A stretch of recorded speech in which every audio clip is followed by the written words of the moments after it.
Pangasinan paborito, bali-bali rito dugan da jay.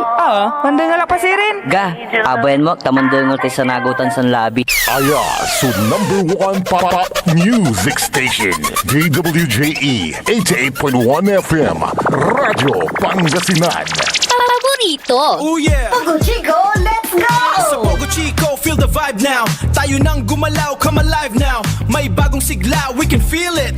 The good times flow, can't conceal it. Kapsay si Samson, angat sa lahat. Kasama mo sa pag-unlad. Kapsay si Samson, tunay na leader. Para sa Pogo Chico, forever! Serbisyong totoo, Barangay Pogo Chico. Tired of the stress and noise of the city? And looking for the perfect getaway? Good thing there's JMax Resort Hotel. Cozy rooms, a refreshing pool, and a peaceful escape for the whole family. Whether you are on a trip, a barkada outing, or even solo retreat, JMax Resort Hotel is the perfect destination. So pack your bags, leave the stress behind, and discover the place where relaxation meets comfort. JMax Resort Hotel, your perfect place for any kind of occasions. JMax Resort Hotel is located at Villanueva Street, Poblacion Norte, Santa Barbara, Pangasinan. For inquiries, you may call at 0947-980-3263 or 075-636-8479. JMax Resort Hotel. Kapaborito, lukot nyo lang ng dukulan nyo. Alas 6 na. Time check was brought to you by San Carlos City Mayor Julier Ayoy Rosuelio. San Carlos City, maunlad, ligtas at maayos. Parad aliguas, tan arangkaday kalasyaw, ang inyong lingkod sa ating bayan. Ang bawat isa ay mahalaga. Sama-sama nating itaguyod ang disiplina, malasakit, at tunay na pagbabago. Sa tulong ng inyong suporta, patuloy nating mapapalago ang ating komunidad. Malinis, ligtas, at maunlad. Isang mensahe mula kay Mayor Patrick Agustin Caraman. Kasama ninyo sa bawat hakbang tungo sa progresibong bayan. Alagang Caraman, Kalasyaw, para sa lahat. Sama-sama na naman ang tropa. RH Super nasa lamesa. Patak-patak na para tuloy ang saya. RH Super na ang siyang tropa. Drink responsibly. Gawing masaya palalo ang inuman. I-like at follow nyo na ang Red Horse Super sa Facebook. Drink responsibly. Popular sa balita, popular sa musika. Pangasinan Golfwaves Network Corporation. Sa Pangasinan, we are the number 1 pop music station. DWJE 88.1 FM. Radyo Pangasinan. Paborito. Paboritong halkabataan at matatanda. Paboritong pakinggan sa bus, tricycle, jeep at mga opisina. Paborito mo, paborito ko, paborito natin lahat. DWJE 88.1 FM, Radyo Pangasinan. Number 1 pop music station. Paborito. Ang susunod na programa ay rated GP. GP? Ano yun? Garantisadong pampaborito! Wadyala sa programan Mambangon si kayo kapaborito. Pakaringalan na saray balita, impormasyon at loob tan paway na luyag na Pangasinan. Maabig yakabwasan Pangasinan. Maabig yakabwasan Pangasinan. Kaiba si kapaboriton Dennis Mojares tan si kapaboriton Errol Horado. Jalabat at DWJE 88.1 FM Radyo Pangasinan. Maabig yakabwasan Pangasinan.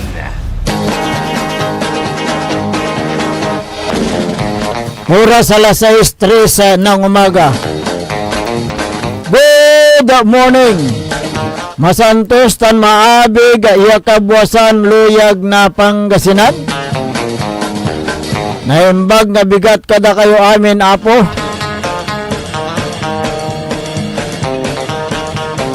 Magandang umaga po sa inyong lahat.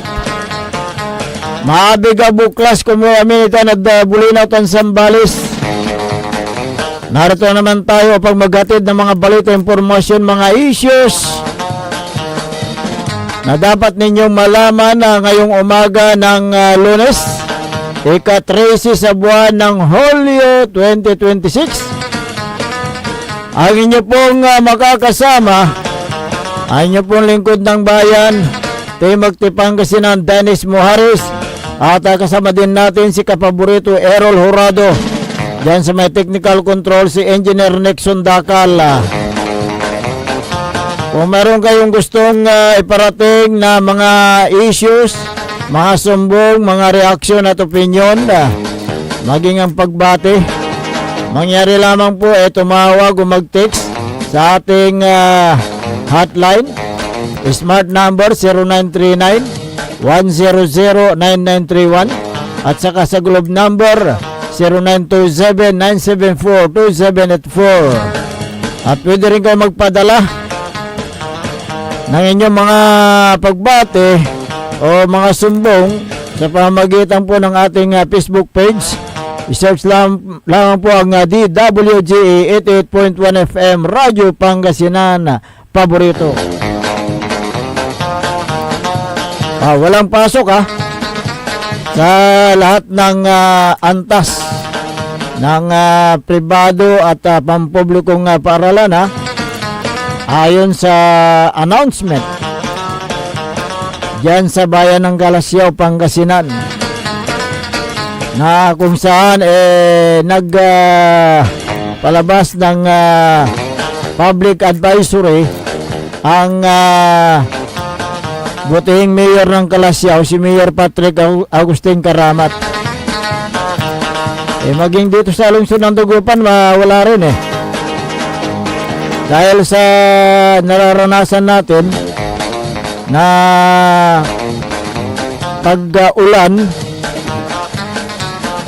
bagamat wala na dito si Maring Inday, yung bagyong Inday, pero nandyan pa rin ang habagat, mga kaibigan.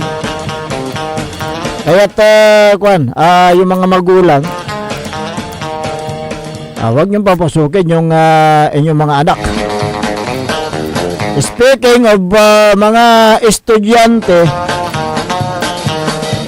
alam niyo po, maraming activities sa mga pampublikong paaralan, lalo na sa elementarya, kung saan ang mga guro ay nagsasagawa o magsasagawa ng deworming activity o kaya yung goodbye bulate. Sabi ng DepEd, mahalaga ang hakbang na ito tungo sa mas malusog at masiglang kinabukasan ng kabataan. Kaya inilunsa ang school deworming activities sa mga paaralan. Sabi nila goodbye bulate. Goodbye bulate o goodbye buhay. Tulad itong nangyayari sa 8 taon gulang na grade 4 student sa Hugo Perez Elementary School Annex diyan sa may Cavite. Pumanaw ang bata matapos ang isinagawang school deworming noong Hulyo 2, 2026. Baka naman may ibang sakit.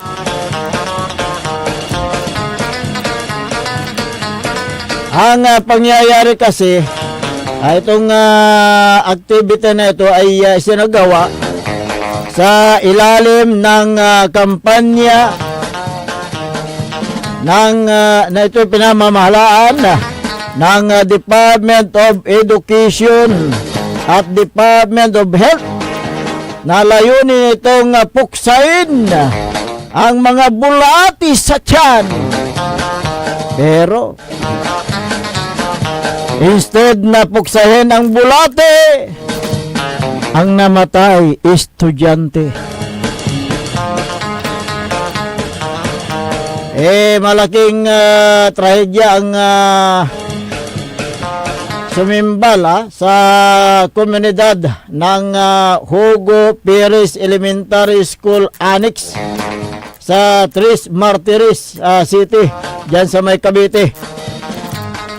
Dahil nakaranas ng matinding pananakit ng ulo at siyempre pagsuso, lagnat at pananakit ng tiyan ang 8 taong gulang na biktima. Dapat magsagawa ng masusing investigasyon ang National Bureau of Investigation o NBI at ang Public Attorney's Office upang may sa ilalim sa autopsy ang bata o yung biktima at may latag ang opisyal na sanhi ng kanyang kamatayan. Ang insidenteng ito ay nag-iiwan ng madilim na pangamba ng mga magulang at muling nagbibigay din sa kahalagaan ng paghihigpit na protokol sa kalusugan sa loob ng pampublikong paralan. Bagamat ang deworming o yung pagpupurga ay isang regular na at lehitimo na programa ng pamahalaan upang mapanatili ang kalusugan ng mga bata laban sa mga bulate sa tiyan ng mga bata, hindi may tatanggi na ang ganitong mga medikal ay nangangailangan ng sapat na pagsusuri bago ipatupad. Ang tanong ng taong bayan, nagkaroon ba ng kapabayaan o may iba pang nakatagong medical na kondisyon ng naturang bata?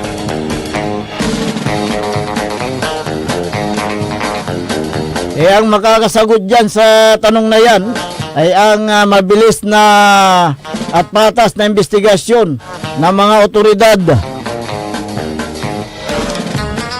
Higit sa lahat, ang trahedyang ito ay may malaking epekto sa tiwala ng publiko sa mga pampublikong paaralan. Lalo na itong programang kalusugan. Kung hindi ito matutugunan ng pamahalaan na may transparency, muling mabubuhay ang takot ng mga magulang na lumahok sa mga aktibidad ng DepEd at DOH, tulad ng nakaraang issue ng Ding Baksya. Ang kontrobersya na Ding Baksya ay isa sa mga pinakamadilim na kabanata sa pampublikong kalusugan sa gitna ng marahas na kampanya ng pamahalaan noon. Libo-libong mag-aaral ang naturukan ng naturang gamot na nagresulta sa pagpanaw ng maraming biktima ng Ding Baksya. Maraming magulang ang sumisigaw ng hustisya sa kabila ng investigasyon ng Department of Justice ukol sa kaso ng kapabayaan. Ngunit ang mga isinisigaw na hustisya ay nababaon na lamang sa limot. Tila napakabagal ang gulong ng hustisya. Ang mga pamilya ay patuloy pa rin na naghanap ng kasagutan mula sa mga opisyal na nagpapatupad ng naturang programa. Hindi lamang simpleng medical ang usapin tungkol sa issue, kundi ito ay sumasalamin sa kawalaan ng proteksyon sa mga mahihirap nating mga kababayan. Ang mga bata ay walang kamuwang-muwang na sumusunod sa utos ng paaralan, subalit sila ay nagbabayad ng buhay o kaya sila ay nalalagay sa alanganin sa mga programa ng DepEd at DOH. Kailangan magsilbing aral ang nangyaring pagkamatay ng ilang estudyante dyan sa Dingbaksya na yan, at ganon din itong deworming program ng pamalaan upang hindi na masundan ang mapait na sinapit ng mga walang kamuwang-muwang na mga bata. Good morning, Ka-Erol. Ano yung bading? Deworming. Bading baksya, ano? Dingbaksya. Ay, kala ko. Dingbaksya. Oo. Kaya yun, isa namang bata ang namatay dahil sa itinurok na Ano bang deworming. ano bang findings diyan? Yun na ba talaga yung naiturok? Wala pa Wala kasi pa. ang kung dyan, tumatawag si Kap Dennis Ferrer, baka nandyan na sa baba. Pakisilip na lang. Oo. Tingnan natin. Ayan. Kaya nagsasagawa pa rin ng masusing investigasyon ang National Bureau of Investigation kung ano talaga ang sanhi ng pagkamatay ng 8 taon gulang na grade 4 pupil yan po sa Cavite. Well, ang lahat na yan ay pinapaubayan natin sa kamay ng mga otoridad kung ano man ang magiging findings ng kailang investigasyon ay atin pong iginagalang yan.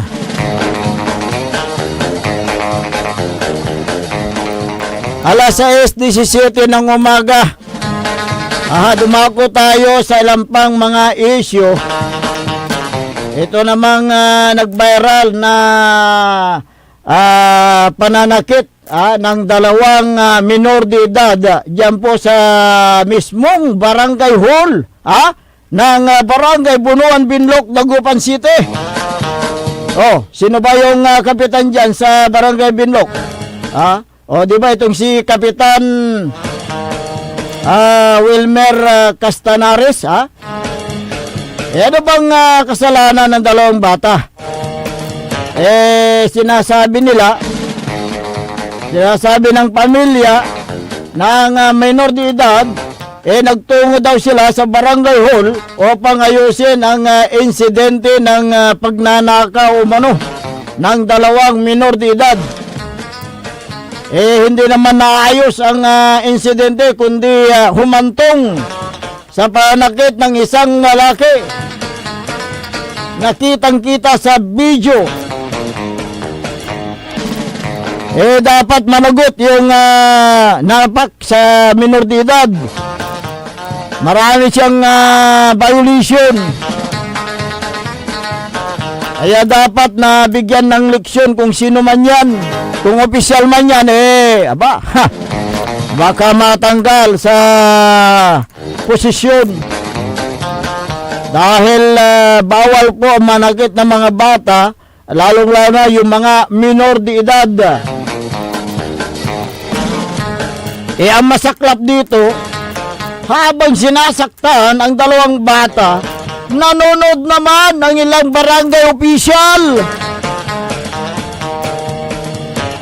Ang tanong ng taong bayan, ano ang panagutan ng mga barangay official na nanonood daw habang sinasaktan yung dalawang minor de edad?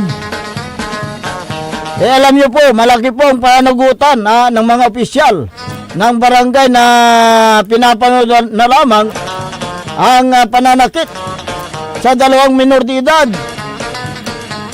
Bilang mga taong may otoridad,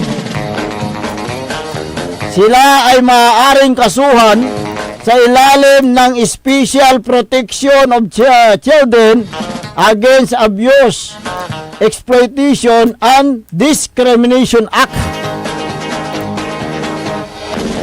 Dahil opisyal sila ng bayan, barangay binoto po sila, binigyan sila ng mandato para maglingkod. At yung kanilang mandato na yan, doon nakapaloob ang mga dapat nilang gawin. Yung magmantina ng kaayusan sa barangay. Ngunit instead na awatin ang pananakit sa dalawang bata, nanonood ang mga ilang barangay official. Mayor Belen, ano ba ang hakbang niyo dito? Dahil hindi po kanais-nais ang ginawa ng ginawa doon sa dalawang minor de edad. Mismong barangay hall, Mayor Belen, ganyan na ba ang patakaran dito sa lungsod ng Dagupan? Umaksyon naman kayo. Dapat kasuhan ninyo yung mga dapat kasuhan dyan sa mga barangay official sa barangay Bunuan Binlok. Hindi ko po kilala yung mga minor de edad. Pero nakikita ko po na maling-mali ang mga barangay official. Mayor Belen, huwag mo naman pagtakpan ng mga barangay official. Gumawa ka na hakbang at kasuhan ng mga barangay official. Yung dalawang minor de edad, kung nagkasala, ilagay sa DSWD. Kaya yan po. Dapat umaksyon kayo at gawin ang tama at nararapat na aksyon.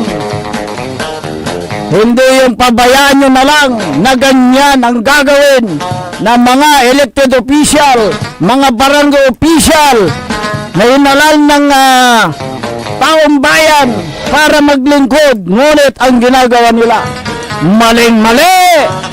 Kapitan, dyan sa may Bunuan Binlok, dapat na ikaw ay managot dito.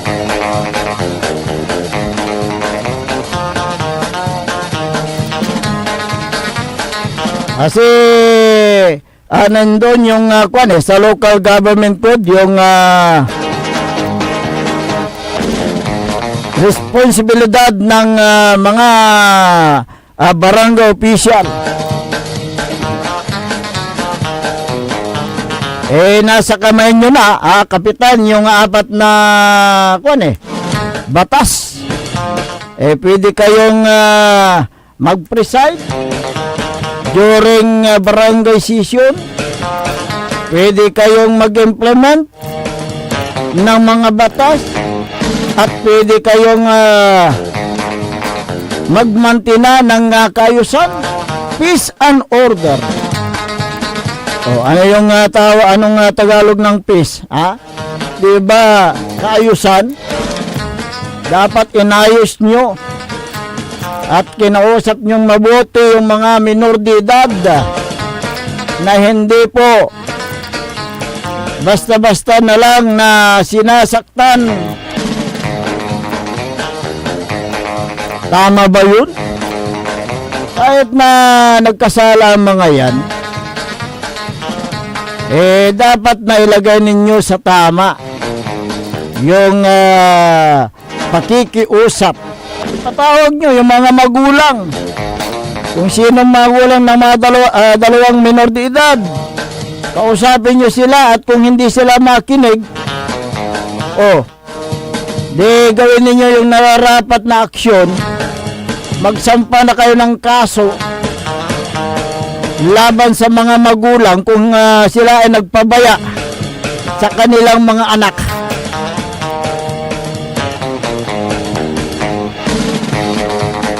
Good morning sa mga masugid nating taga-subaybay. Si Harold Gangat dyan sa may Kalasyaw. Christopher Parayno ng Kalasyaw. Ayan, magandang umaga sa iyo. Merlita Abilia, good morning sa inyo. Ganon din si Marivic Rivera Balason, magandang umaga. Good morning din kay Lolo Orpilia, kay si Caramel de la Cruz. Kumusta ka na pare ko? Long time no see, long time no hear. Saan ka man naroroon, naririto kami. Ganon din si Susana Bunggar Bustamante, si Majin Akurda, magandang umaga. Si Elmer Soriano, si Silvia Romero, Mar Pascua at Lisa Sim. Magandang umaga rin kay Kapitan Saudi Bauson ng Barangay Macabito, Kalasyaw, Pangasinan. Gayain ninyo si Kapitan Saudi Bauson na talagang low profile. Kung may mga problema, pinapatawag niya ang both parties para sa ganon ayusin yung gusot sa barangay hall. Pinapakinggan niya ang both side tapos inaayos niya. Ganun sana para maganda yung pamamalakad ng barangay official. Hindi yung ipakita nyo yung violenting patakaran.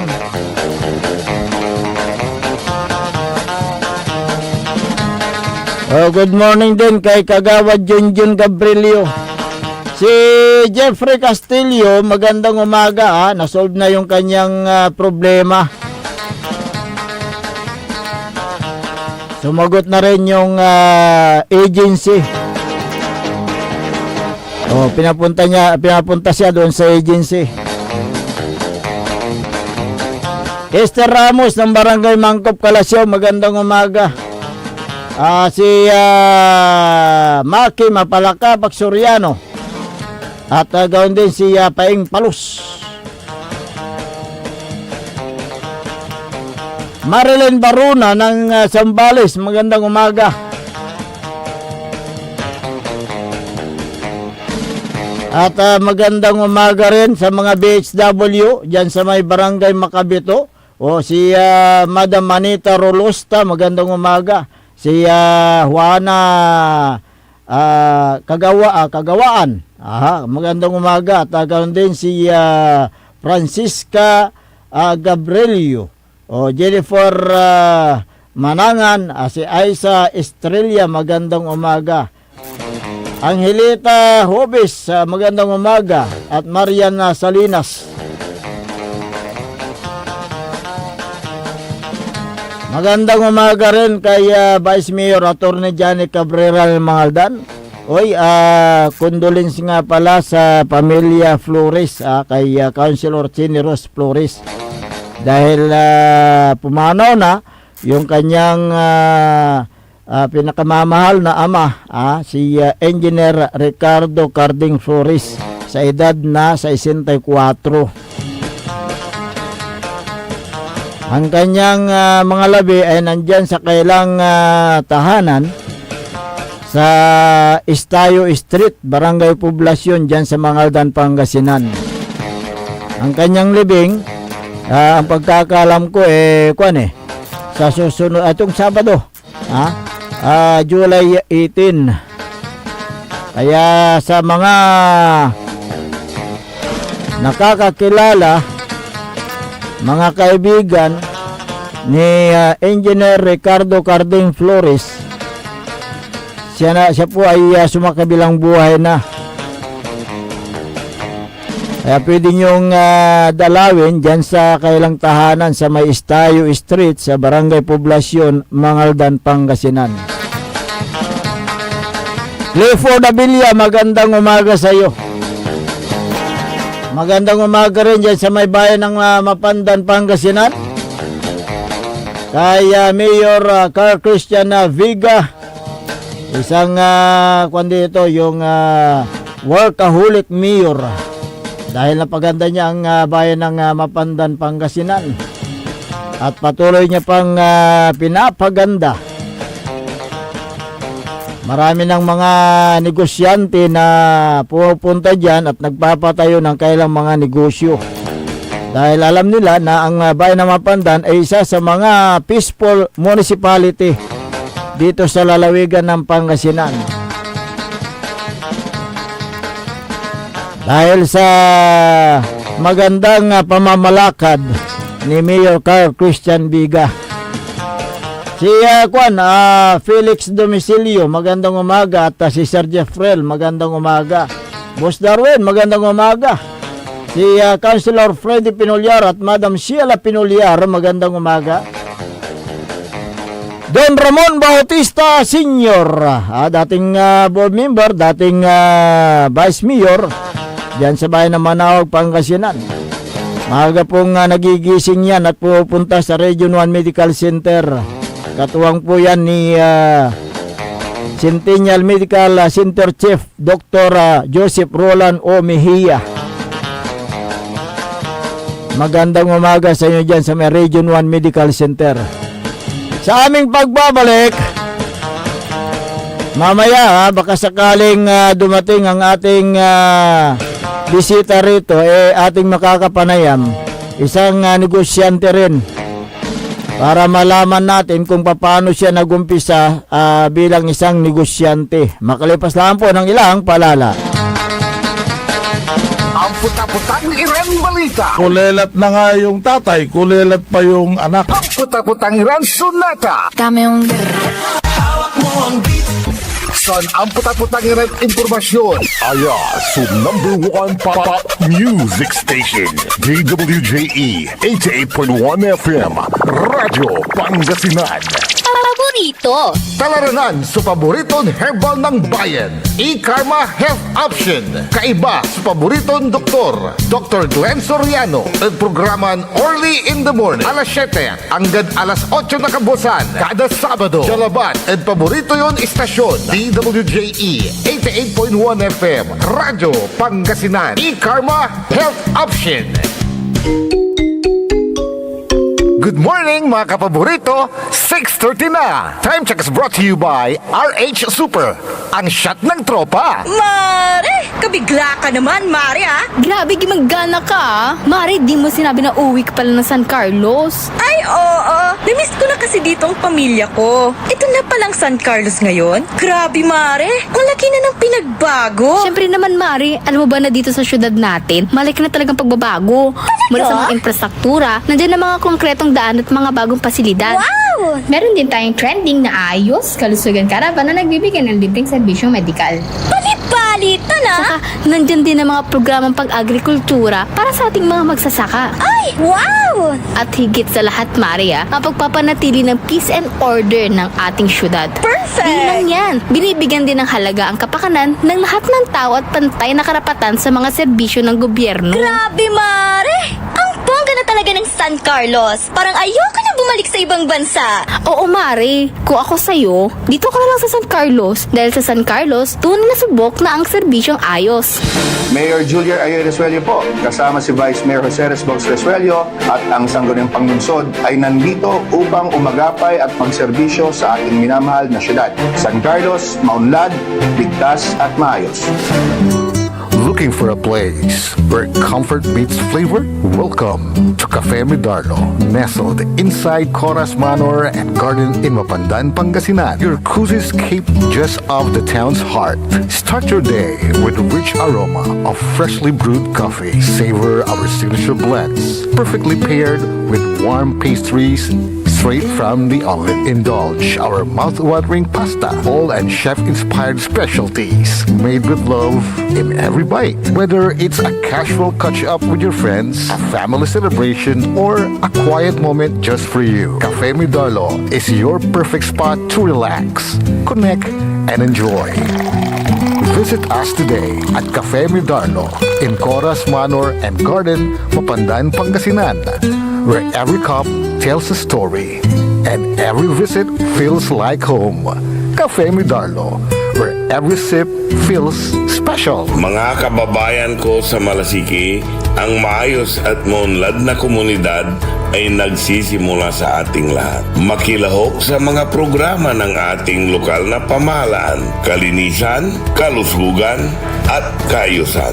Mag-segregate ng basura, sumunod sa batas trapiko, at suportahan ang mga proyekto ng barangays. Tandaan, ang pagbabago ay nagsisimula sa simpleng disiplina at pakikiisa. Sama-sama tayo para sa mas ligtas, malinis at maunlad na bayan ng Malasiki. Ang LGU at mamamayan, magkaisa para sa kinabukasan.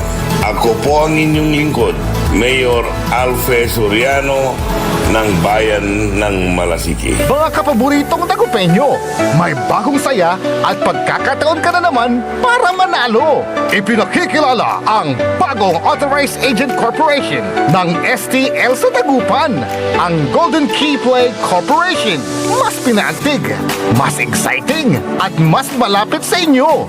Araw-araw, may tsansa kang mag-uwi ng papremyo. Legal, ligtas at suportado ng PCSO. Suportahan ang legal na laro, iwasan ang illegal. Dahil dito, panalo ka na, makakatulong ka pa. Ang STL Dagupan ay hatid sa inyo ng Golden Key Play Corporation at ng Philippine Charity Sweepstakes Office. Naghahanap ka ba ng masarap, sulit at tunay na Chinese food? Tikman ang kanilang masasarap na noodles, steaming dumplings, fried rice, at iba pang paborito ninyong Chinese dishes na siguradong magpapabalik-balik sa inyo. Sa bawat subo, maasahan ang kalidad, sarap at pagmamahal sa pagluluto na para bang nasa puso ka ng Chinatown. Pang pamilya, pang barkada o pang solo food trip, siguradong busog at masaya ka sa Angkong Noodle House. Angkong Noodle House. Sarap na abot kamay. Lasang tunay na Chinese food. Ano pang iniintay mo? Tara na, kain na sa Angkong Noodle House. Angkong Noodle House is located at the ground floor of Metro Plaza, A.B. Fernandez Avenue, Dagupan City. Also visit their branches, Bayambang, Rosales, Ordaneta, Binalonan, San Carlos City, at ang kanilang bagong bukas na sa Robinsons, Calasiao. Paboritong lang kabataan at matatanda. Paboritong pakinggan sa bus, tricycle, jeep at mga opisina. Paborito mo, paborito ko, paborito nating lahat. DWJE 88.1 FM Radyo Pangasinan. DWJE 88.1 FM Radyo Pangasinan.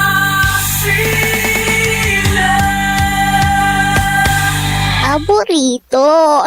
Bumangon na! Samahan ang inyong mga kapaborito.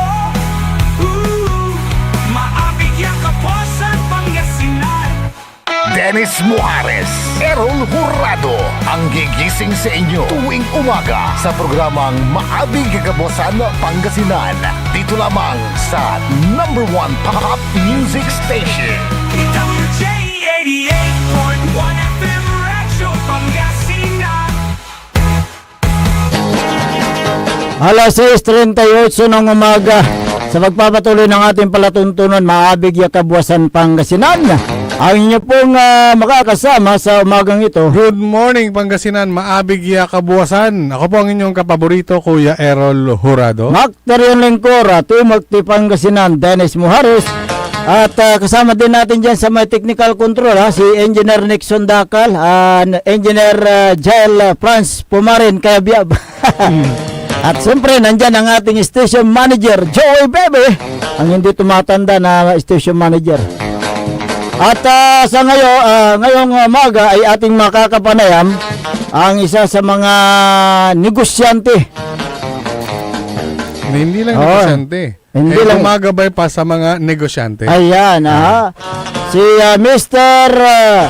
Shoe My Love, Dennis Ferrer.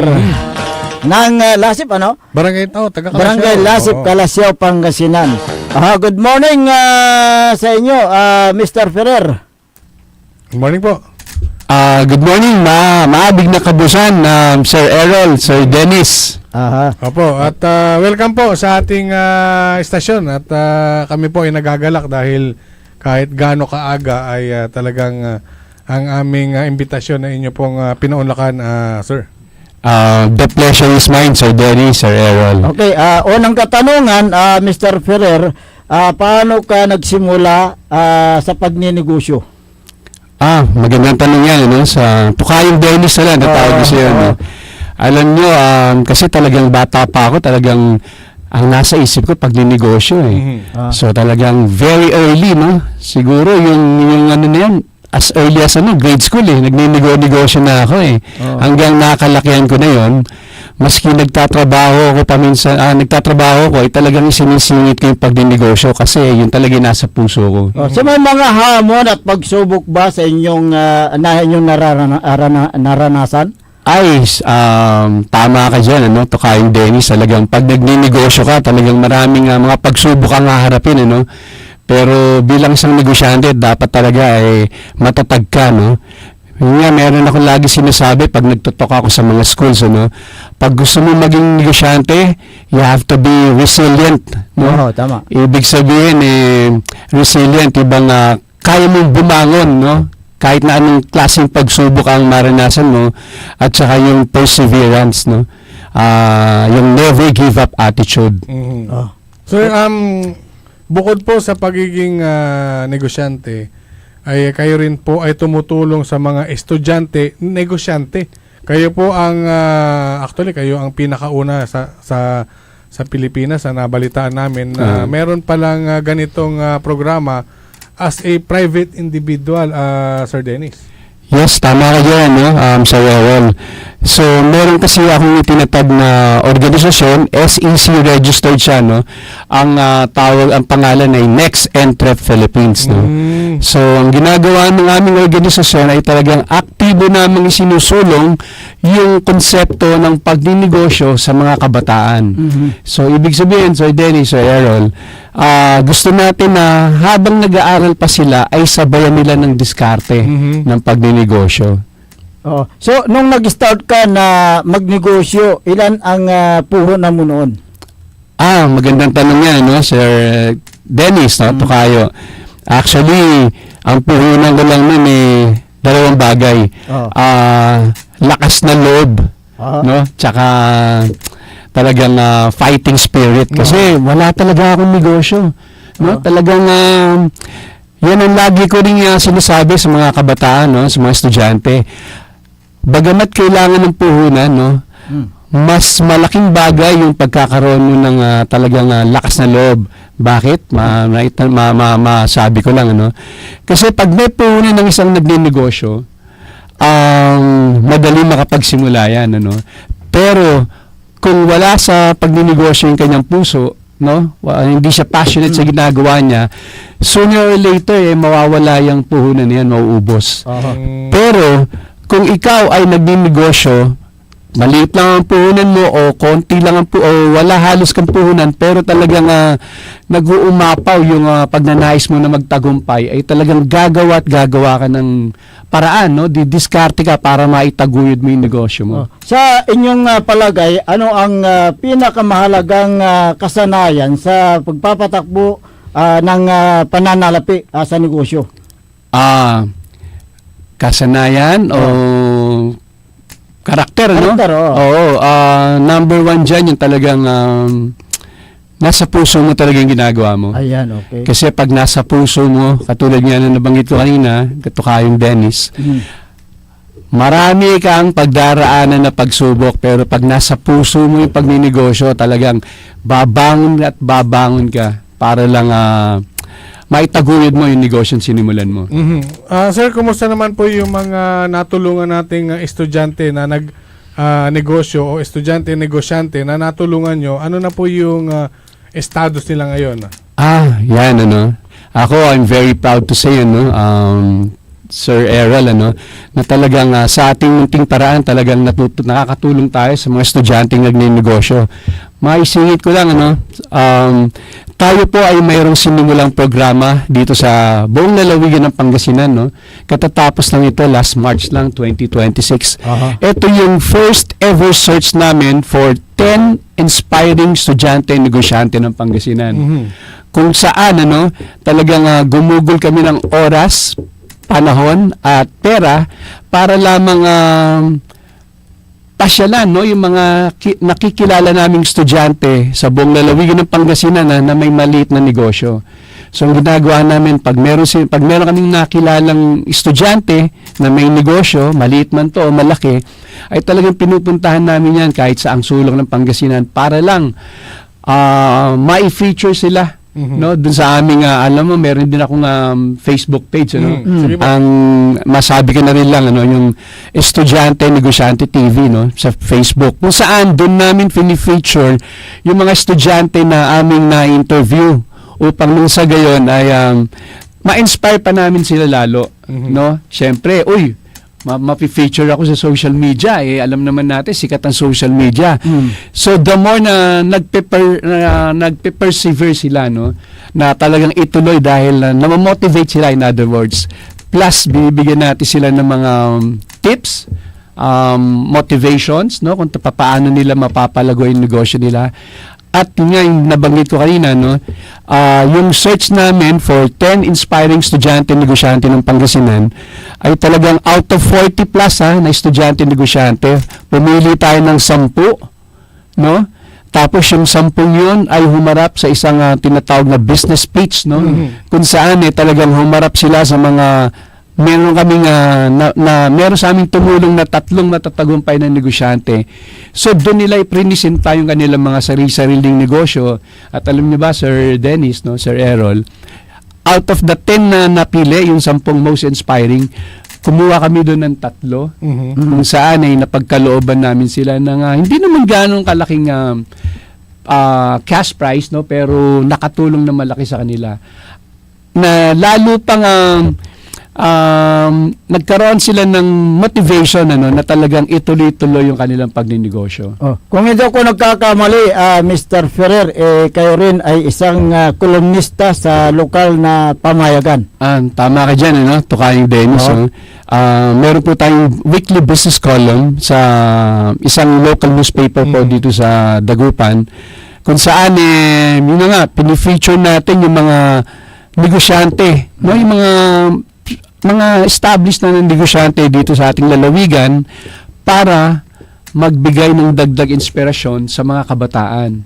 At gayon din, Sir Dennis, Sir Errol, bukod din sa mga seasoned na negosyante, fini-feature din natin doon yung mga estudyante na may negosyo na nakapanayam natin para tapos binibigyan natin sila ng CP, ng artikulo para naman again, madagdag na motivasyon para sa kanila na ituloy-tuloy yung kanilang mga pagninegosyo. Okay, maliban sa mga tinutulungan nyo na pwedeng magnegosyo, ay kayo rin na daw ay tumutulong sa inyong komunidad, especially dyan sa barangay. May mga po kayo may mga outreach program. Yes, diba po? Lalo na po dyan sa inyong mismong barangay. Yes. Dahil syempre, bago ka nga naman tumulong sa iba, doon muna sa inyong barangay, especially lahat po ng mga lumalapit dyan may barangay Lasip. Yes, tama kayo dyan. Sa ating munting paraan talagang pinagsusumikapan natin na makatulong sa ating mga kabarangay. Bibigyan lang kita ng isang simpleng example kayo, Sir Dennis, Sir Errol. Nitong bago lamang magbukas yung eskwelahan, nitong taon na to, talagang nagsagawa tayo ng isang maliit na programa, no, libreng gupit bulilit, no. Ayun. Kung saan, no, lahat ng mga batang nasa elementarya, kung kinakailangan nila magpagupit, ay tayo na yung nagbigay ng oportunidad niyan ng libre. Kasi alam naman natin ngayon, ano, hindi na mura, no, yung magpagupit ka ngayon, 80 pesos to 100, no. So baon na rin ng mga bata Sayang yun. na yun, ano? Oo, baon na rin ng mga bata yun na nasa elementarya mula na mga 3-4 na araw. Oo. Okay. So, yung schedule ba ng inyong gupit bulilit anytime basta sila ay mabigyan kumbaga mag-avail? Hindi, Sir Errol. Ginawa lang natin yun nung bago magbukas ang eskwela. Pero yan, dahil nga sa naging matagumpay yung maliit na munting programa niyan, talagang ipinangako ko doon sa eskwelahan na pinagdausan yung nasabing gupit bulilit na gagawin natin yan taon-taon para makatulong kahit bahagya sa mga magulang. Okay, meron tayong kung dito, may katanungan itong 0936-4109. Mr. Ferrer, marami kayong natutulungan. May plano ba kayo sa nalapit na barangay at iski eleksyon, sabi niya? Ano yan, maaga na yan, intriga yan. Hindi naman porkit tumutulong ng ganyan, tatakbo na. Diba? Pero karapatan din naman ng bawat Pilipino na kung may election, tumakbo. Tama. Diba? So, bahala na si Sir Dennis. Kung anong desisyon. Kung anong desisyon sa bagay. Antoy bulan natin na July, August, September, October sa filing. Okay. Sa barangay, sa barangay. Yes. Barangay Lasip, kama. Barangay Lasip. Kasi may Lasip din dito sa Dagupan. Okay. 0981-3021, gandang umaga. Tanong lang po kay Mr. Dennis Ferrer. Ang matinding pagbaha, kung nanalo kayo sa barangay election, sabi niya rito. Teka lang, hindi pa nga nagdidesisyon yung tao bakit tayo? Pero pwede ko bang sagutin yan, Sir Errol? Okay. Doon sa tanong kanina, nung isang nagpadala ng tanong, kung may balak pa, sabi nga nila, honesty is the best policy, diba? So, sasagot na sa tanong na po yan, opo, meron po tayong plano. May plano. Opo.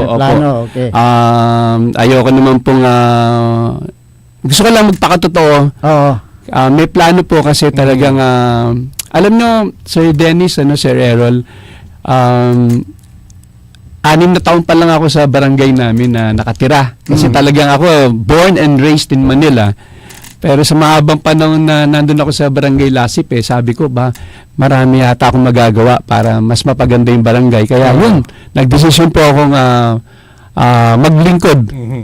Sa barangay? Yes, sa barangay Lasip po. Okay. I think meron kang ginawa hakbang tungkol doon sa yung pagpapasara ng yung isang kanal dyan para hindi mapupunta yung tubig doon sa barangay Lasip. Tama ka dyan, Tokayong Dennis. Kasi alam naman ng marami sa atin na yung barangay Lasip talagang ako kung tawagin ko yan, pabiro flood capital ng Kalasyaw Oo, talagang pagka talagang bagyo, talagang isa kami sa talagang malubhang binabaha. Ito nga nakaraang taon, would you imagine, Sir Dennis, Sir Errol, 3 sunod-sunod na baha. In just a span of, ilang buwan lang, talagang naranasan namin yung matinding baha na umaabot hanggang dibdib ko. Ako medyo mataas na ako, pero talagang maabot pa hanggang dibdib ko. Actually, ang Kalasyaw ay isa sa mga catch basin town, di ba? Pero sa mga barangay po, Lasip ang talagang grabe. At saka yung kalapit naming barangay, yung Talibaong. Maituloy ko lang, Sir Dennis, saka Sir Errol. Yun, nagdesisyon po kami na magbuo ng Flood Mitigation Council sa Pangasinan. Inisyatibo po yan ng isa naming concerned resident din ng barangay na si Mr. Jack Bupo, na agaraw naman nating sinuportahan. So talagang kami pong dalawa ang talagang aktibong nagsulong na mabuo po yung flood mitigation sa council. Katulong syempre yung barangay council ng Lasip. At ang magandang balita po, sa pagkakabuo po yan ng Flood Mitigation Council ay talaga namang tuloy-tuloy namin idinulog sa DPWH, tsaka sa local government ng Kalasyaw, yung aming mga hinaing, at nakakatuwa naman na talaga namang action agad yung ating buting mayor, Mayor Patrick Karamat, at saka lahat po ng mga kinatawan ng DPWH. Alam niyo sir, nagsimula po yung flood mitigation October 2025. Ngayon po, July 2026 ay talagang nagawan na po ng agarang solusyon yung mga problema namin. Naisa na po yung napakalaking lagusan, dalawang malaking lagusan dyan po sa Lasip Talibaw Highway. Yun po ba yung yung sa may sikat na kainan na karinderya? Tama ka dyan, Sir Errol, yung sa Kudil. Kudil. Kudil, oo. Mukhang napapasyal din kayo doon. Hindi kasi kabisado na rin natin. Okay. So, sinara yun, meron ng lagusan dun sa may part ng papuntang Ilog po. Ilog. Yes, dun sa opo. may parte na dun Talibaw. Pilar Ilyas. Opo, yes, tama. Tapos dito naman sa kabila ay may lagusan na rin. Yes. Tapos po, maganda pa po dyan, pagkatapos pong maisara yung malaking lagusan niyan sa Lasip Talibaw Highway, ay isinunod din po namin idulog yung pagkakaroon po ng drainage sa may San Pablo Bridge, kasi nakakalungkot man pong isipin, pero katatapos lang ng aming road elevation project sa Barangay Lasip, wala pong drainage doon sa dulo ng Kaya nangyayari po, talagang naiipon lang, bumabalik din, kaya mas lalong tumaas yung tubig sa Barangay Lasip. Yan po yung isa sa aming masusing idinulog na sa magandang balita rin po, sir, binuksan na po nitong nakarang araw lang, yung malaking drainage na ginawa ng DPWH sa tulong syempre ng ating lokal na pamahalaan at ng barangay council ng barangay, ay meron na pong ginawang malaking drainage papunta dun sa ilog.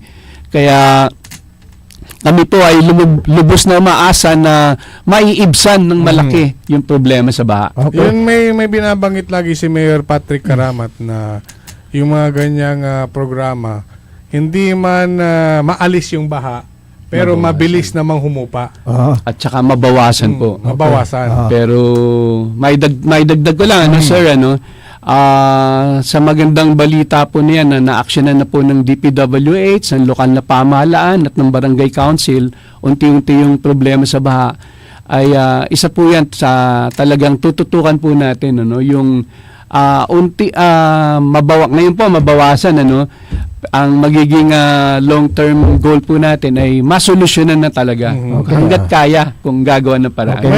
May mga hakbang po kayo bakit po kayo mismo nakakagawa ng paraan as a private individual, pero talagang napakasipag nyo po na mag-follow up sa ahensya ng gobyerno, Sir Dennis. Alam nyo, magandang tanong yan, Sir Errol. Alam nyo, meron isa akong quotation galing sa isang very famous, iconic US President, si John F. Kennedy. Sabi niya, yung nasirang presidente, ask not what the country can do for you, but what you can do for your country. Okay. So, sa Tagalog po, wag mong itanong kung anong magagawa ng gobyerno sa'yo. Tanungin mo, isipin mo kung anong pwede mong magawa. Para sa gobyerno. Yes. Okay. So, yun po yung ginagawa natin sa ating maliit na paraan. Kung paano ba tayo makakatulong sa barangay muna, Okay. Medyo gahol na tayo sa oras, Mr. Ferrer. Siguro, sa ibang araw. Kung napaaga-aga sana, kaso medyo na-interrupt So, niyang biyahe. So, yung ako na lang, mensahe mo sa ating mga kabayan dyan sa Barangay Lasip, Kalasyaw, Pangasinan. At isama niyo na rin yung mga estudyante, negosyante. Okay. Una sa lahat, maraming salamat Sir Dennis, Sir Errol, sa opportunity na maging panauhin nyo dito sa inyong programang Maabig na Kabuyasan. Maraming salamat. Sa mga taga-barangay naman po namin, nagpapasalamat po kami at tulong-tulong po tayo sa barangay council, ang mga residente, nagtutulong-tulong po tayo para talagang maibsan yung napakalaking problema natin sa barangay, yung baha. Sa mga estudyante naman po, mabanggit ko lang po, opening na po ng year 2 nung search for most outstanding 10 inspiring estudyante negosyante ng Pangasinan. Kaya ako'y nananawagan po sa mga estudyante dyan na mayroong maliit na negosyo na i-message nyo lang po kami sa Estudyante Negosyante TV page on Facebook kung gusto nyo pong maging bahagi ng search at papasyalan po namin kayo. Okay. So, yun po si Mr. Dennis Ferrer ng Barangay Lasip, Kalasyaw, Pangasinan. So, dito na po magtatapos ang ating palatuntunan hanggang bukas muli. Ang inyo pong nakasama sa umagang ito. Ako po ang inyong kapaborito, Kuya Errol Jurado. Macterion Lengcor, ating magtipangasinan, Dennis Muhares, at kasama din natin dyan sa may technical control si Engineer Nixon Dakal, Engineer Jal Franz Kayabyaba. Ang tabayanan ng susunod na palatuntunan, Only in the Morning, Mika Orlia Navarro, dito lamang sa DWG 88.1 FM, Radyo Pangasinan, paborito! Wadyala sa programan Mambangon si kayo kapaborito. Pakaring